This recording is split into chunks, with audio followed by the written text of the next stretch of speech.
Halo semuanya, kembali lagi bersama saya Michael dengan NIM 0529499982 dari Prodi Statistika Universitas Terbuka. Pada video praktikum tuton kedua ini, saya akan menjelaskan tentang pembuatan grafik histogram dan menghitung serta mencari sifat-sifat penting dari sebuah matriks.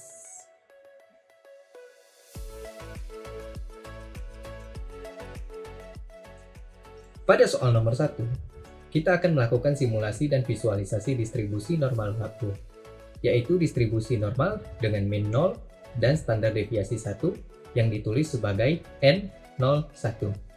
Pada praktikum ini, akan dihasilkan 4 buah histogram dalam satu jendela tampilan, masing-masing dengan ukuran sampel 10, 100, 500, dan 1000. Semua histogramnya akan memiliki rentang sumbu X mulai dari negatif 3 hingga 3, sedangkan sumbu Y-nya mulai dari 0 hingga 0,5. Kemudian sumbu X juga akan dilabeli dengan huruf X dan sumbu Y sebagai frekuensi relatif. Selain histogram, kita juga akan menambah kurva distribusi normal teoritis di atas masing-masing histogram sehingga perbandingan antara sampel dan model teoritik dapat terlihat dengan jelas. Sebelum masuk ke perintah utamanya, kita terlebih dahulu menyiapkan tata letak tampilan agar dalam satu jendela grafik dapat membuat 4 buah plot sekaligus. Untuk itu kita gunakan fungsi layout.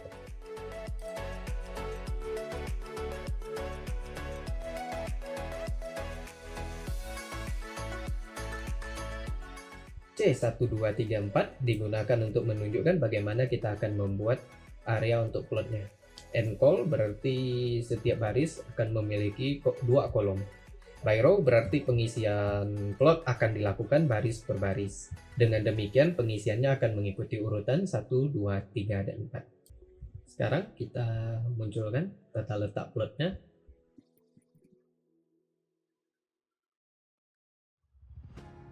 Karena kita sudah sukses mengatur layout untuk plot nantinya untuk 4 buah histogram sekaligus, kita langsung masuk ke bagian fungsi untuk histogramnya.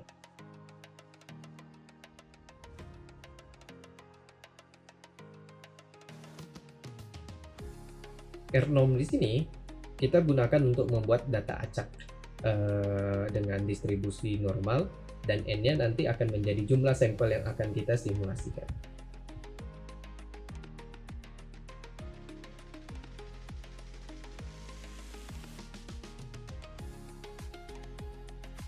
His sendiri merupakan perintah untuk membuat histogram, dan variabel X berisi data yang akan dihasilkan dari distribusi normal.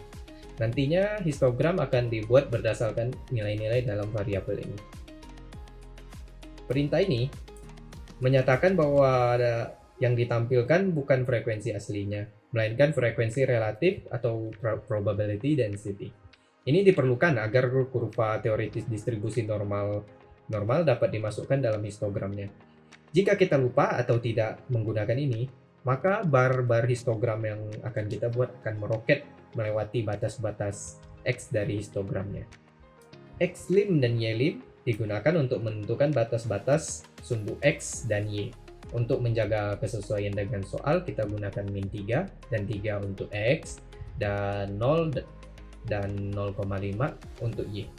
Call untuk menentukan warna barnya, angle dan density, karena dalam soal bar histogram yang digambarkan tidak menggunakan warna solid, kita gunakan density untuk mengatur ketebalan garis pengisinya. Sedangkan angle adalah sudut bagaimana garis itu digambar. Kita gunakan 45 untuk angle dan 20 untuk density agar pengisian barnya berupa arsiran dan sudut kemiringan 45 derajat. Border memberikan warna hitam pada setiap bila bar histogramnya. Main merupakan judul grafik. Di sini kita gunakan paste agar tampilannya sejajar dalam satu baris. Xlab dan Ylab sendiri merupakan label untuk sumbu X dan Y. Dan kemudian jangan lupa untuk memasukkan fungsi untuk memanggil kurva, untuk menambah kurvanya, yaitu curve.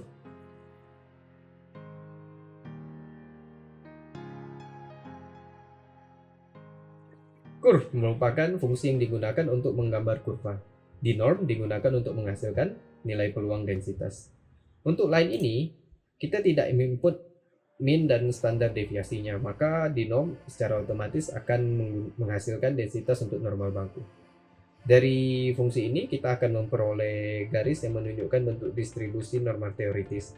Kurva ini berfungsi sebagai pembanding untuk mengetahui seberapa dekat bentuk histogram kita terhadap distribusi normal baku yang seharusnya. Kita gunakan binom karena kurva yang dihasilkan cenderung lebih rapih dan mendekati bentuk kurva yang ada dalam soal dibanding menggunakan rumus umumnya. From dan to digunakan untuk membatasi rentang atas dan bawah kurvanya agar lebih konsisten dengan data dalam soal. Call digunakan untuk mewarnai garisnya, dan LWD digunakan untuk ketebalan garisnya, dan ini yang paling penting. Perintah add adalah penentu apakah kurva yang akan kita gunakan akan dimuat dalam histogram yang sama atau tidak. Jika kita tidak menggunakan ini, maka nanti justru akan tercipta histogram baru, tidak dimasukkan ke dalam histogram barang yang sudah ada. Kita langsung jalankan perintahnya.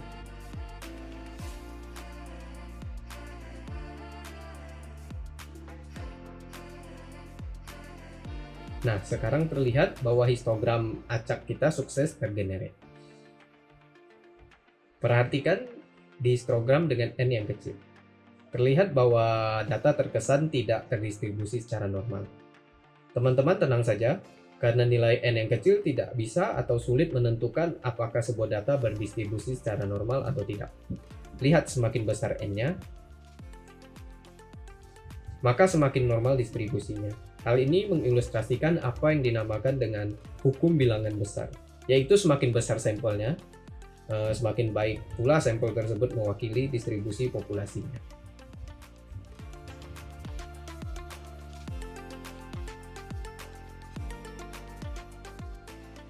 Soal nomor 1 sudah selesai. Sekarang kita langsung lanjutkan saja ke soal nomor 2, yaitu mencari teras, determinan, inverse, serta nilai eigen dan vektor eigen dari sebuah matriks. Kita langsung saja masuk ke bagian pemberian.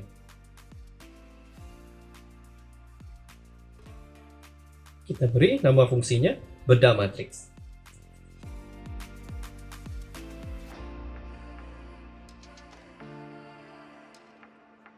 Teras merupakan total penjumlahan elemen-elemen diagonal utama atau diagonal yang membentang dari sudut kiri atas sampai sudut kiri bawah. Maka kita gunakan rumus perintah diagonal dalam perintah sum.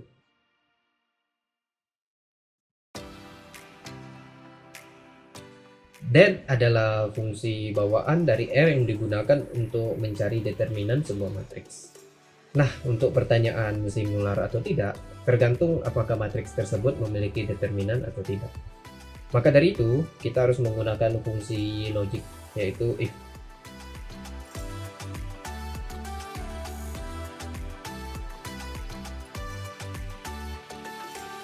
Jadi di sini kita akan mendefinisikan jika determinannya sama dengan 0, maka matriks tersebut merupakan matriks singular. Dan selain 0, maka matriks tersebut bukan matriks singular. Karena determinan adalah nilai paling krusial untuk menentukan inverse dan eigen dari sebuah matriks, maka perintah-perintah selanjutnya akan saya buat dengan fungsi if juga.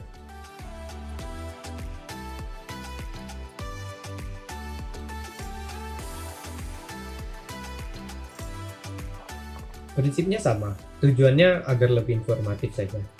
Jadi kita tahu bahwa apakah matriks kita punya inverse atau eigen atau tidak. Untuk eigen, sebenarnya kita bisa langsung menampilkan vektor dan nilai eigen dalam satu line saja. Tapi di sini saya pisah menjadi dua line agar nanti hasilnya bisa dilabeli dengan bahasa Indonesia.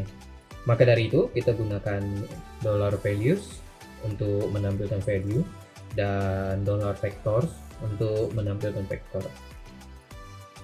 Sekarang kita masukkan return list untuk menampilkan perhitungan-perhitungan kita tadinya. Kita beri label dengan bahasa Indonesia.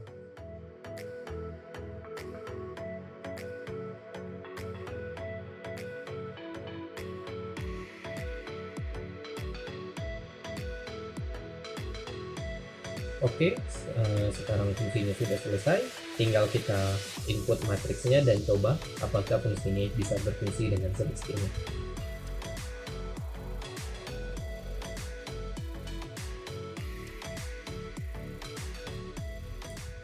kita input matriksnya, kemudian kita coba dengan rumus kita tadi.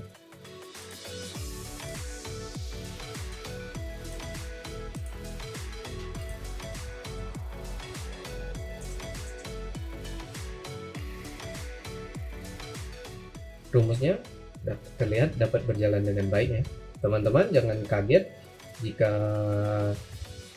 hasilnya sedikit terlihat berbeda dibandingkan dengan software-software atau bahasa pemrograman lainnya. Masing-masing software memiliki cara pengurutan nilai eigen yang berbeda. Ada yang mengurutkan dari yang terbesar hingga yang terkecil, ada juga yang sebaliknya. Akibatnya pasangan antara nilai eigen dan vektornya dapat terlihat tertukar, padahal isinya tetap sama. Perbedaan kecil pada angka desimal juga mungkin terjadi karena perbedaan metode komputasi untuk numerik dan pembulatan. Selama vektor tersebut masih memenuhi persamaan di sini, maka hasil yang diperoleh sudah benar dan dapat digunakan.